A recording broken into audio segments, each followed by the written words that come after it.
I don't know how to talk about this. I really, I am at a loss. So this is a commissioned review, which I'm backlogged on. I am trying to catch up, and that was why I got to this one. It's one of the oldest ones that was waiting to be addressed. And the movie is called True Stories.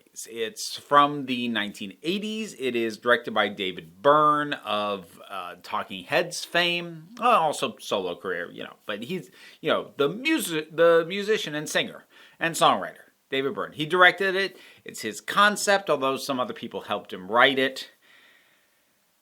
And it's really difficult to try and explain or describe what this thing is.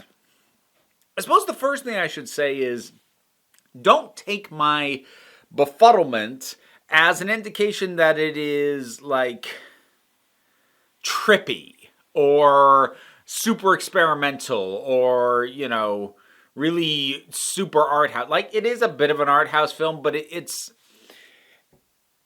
aim is very subdued. It's going about things in an atypical way that a mainstream movie would not do. But it's telling, well, I was going to say it's telling a very simple story. I'm not even sure it's telling a story. But, okay. All right, so let me try and explain the basics of this and then try and explain why it's weird. So, it takes place in this town in Texas called Virgil. And it's coming up on the 150th anniversary of the founding of the state of Texas. So, they are planning, to have a local celebration for this. I believe, if I remember correctly, it's the Celebration of Specialness. And just that name kind of should start to give you a clue in. We get this picaresque vignette-style view of this odd, up-and-coming, growing, small-ish town. Which I suppose is the first thing, because usually something like this would be taking a perspective of the small town being destroyed by encroaching business or outside elements or what have you. Or it would be delving into, like, the small town is not idyllic the way that it presents itself. And this isn't really doing either one. There's bigger elements in the town. We spent a little time in a mall, which is a fairly recent addition. But there isn't that sense of sinisterness. There isn't that sense of loss. Everybody seems relatively happy. And when I say there isn't a plot, there really isn't. Closest thing to a plot centers around a character played by John Goodman. And what is actually, I guess, kind of considered his breakout film role. And he plays a guy who works at this company in a clean room, and he has a passion for country music, and he is unlucky in love and just wants a wife. He just wants to be attached and not be single and be happy. And the closest thing this thing has to an actual narrative structure and plot is his very meandering dating life, culminating ultimately, and this is not really a spoiler, I don't think you could spoil a movie like this, ultimately, finding love at the end. And I think that's how the film, decided to have some sort of vague skeleton of a structure to hang the rest of the movie on. First of all, John Goodman's great. Although it reveals the heteronormativity of the people involved in the movie that he is referred to repeatedly throughout the movie and refers to himself as a bear. Yeah, no, they there's no indication that they understand the possible other meaning of that. And so I did find that kind of funny. But like he's not the main character. There is no main character. He's one of a couple of figures that keeps popping up, and he's about the only one who really has a discernible journey versus anybody else. So he's the closest to a main character. But there's also the narrator, played by David Byrne himself. Now that's another thing that's weird about this. The narrator, who has no name, and we don't know his relationship to anybody, everyone seems to be accommodating him and be like, oh yes, come in and what have you. But they also seem to be meeting him for the first time. They'll address him. He'll address the camera. Occasionally other people will address the camera. But it's not mockumentary style. There's no sense that like there's meant to be a crew there. When they address the camera, it's like they are just talking to you. And there's no context for why. It just kind of happens every now and then. And it's, like I said, this thing's weird. So some of the other things we keep coming across, there's this kind of wealthyish married couple who won't talk to each other directly. Like every time they have something to say to each other, they'll say it to one of their kids and say, go tell your mother this, go ask your father this. Like even if his spouse is like sitting right there. So there's them, and they crop up a few times. There's this guy who he says he's got like a radio in his head, and he can like tune in, and he's like trying to tune into people's thoughts, but like it's not like a tin hat paranoid thing the way I'm making it sound. He's like affable and like a nice guy that people like around town and find him kind of amusing.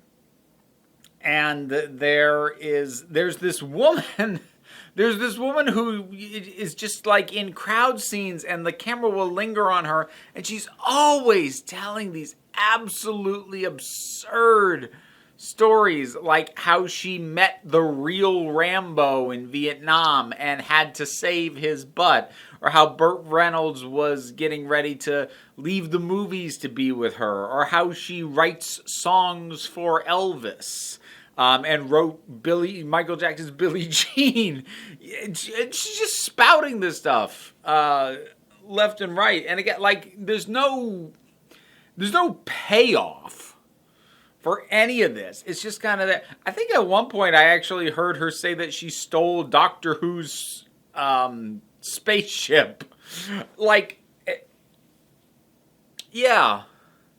And but again, like coming back to the narrator, there are scenes that he will be in that don't connect back to John Goodman's character in any way. And so that's why I hesitate to say that John Goodman is a main character, because there's too much other stuff that goes on that doesn't involve or revolve around him. There's a vague structure to the thing around the 150-year celebration, and like there's a big talent show at the end. But again, there's no stakes, really. Nothing's at risk. It's almost a conflict-free movie, honestly. It might even be like a conflict-free movie. There really is no conflict between characters, like direct conflict at any point. Even John Goodman, who, you know, has a goal and is having trouble achieving that, none of his difficulty in achieving that goal is really out of conflict with people. He just hasn't found the right person yet. And like there's way more than the characters have already gone through. And there's a fair number of songs. Now it's all diegetic.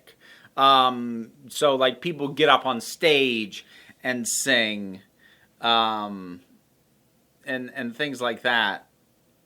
So I feel like I've spent most of this time just trying to describe what the movie is. It seems to be focused on giving a vibe, a sense, not a story, but a sense of time and place and community. And it's shockingly good at accomplishing that.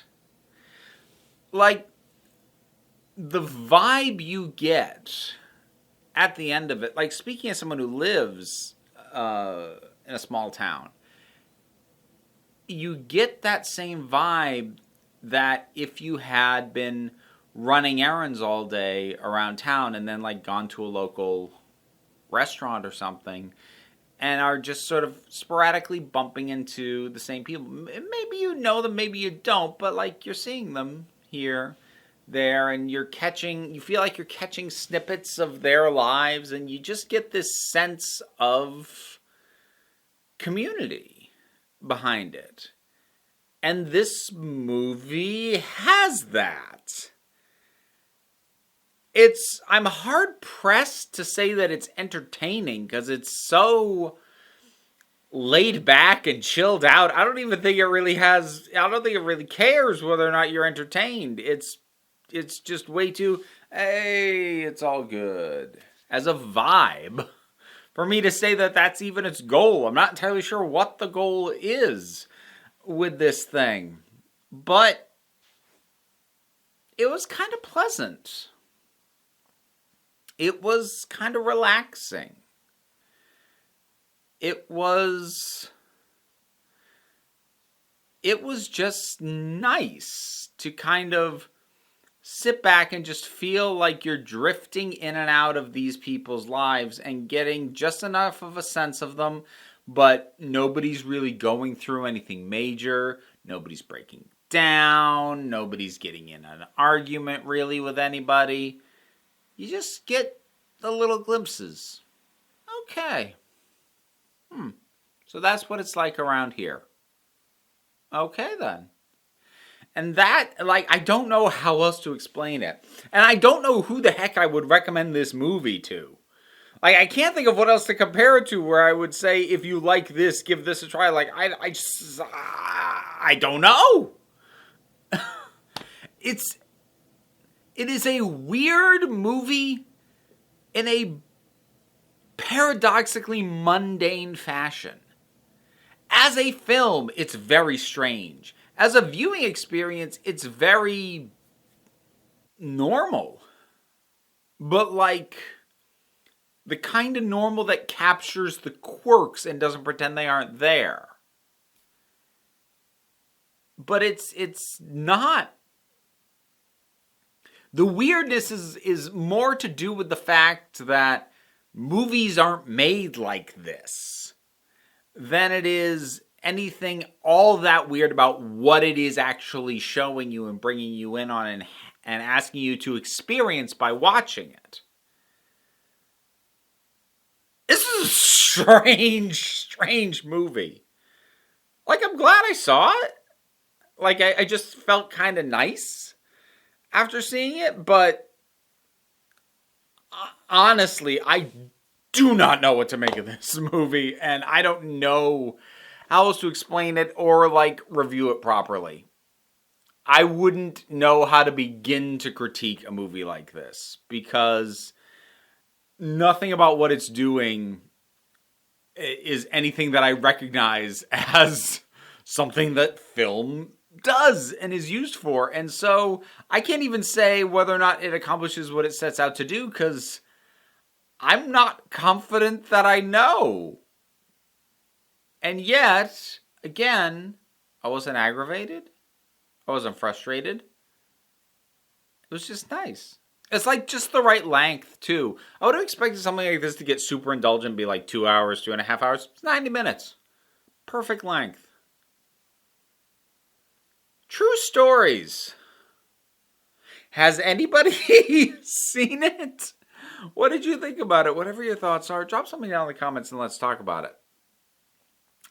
Usual stuff like share, subscribe. I mentioned this was a commission review. You can commission me through the Patreon, and even if you don't do that, there are plenty of tiers to support me at, and there are perks at every tier. But, you know, if you're not able to do that, the likes, the shares, the subscribes, those all help me out.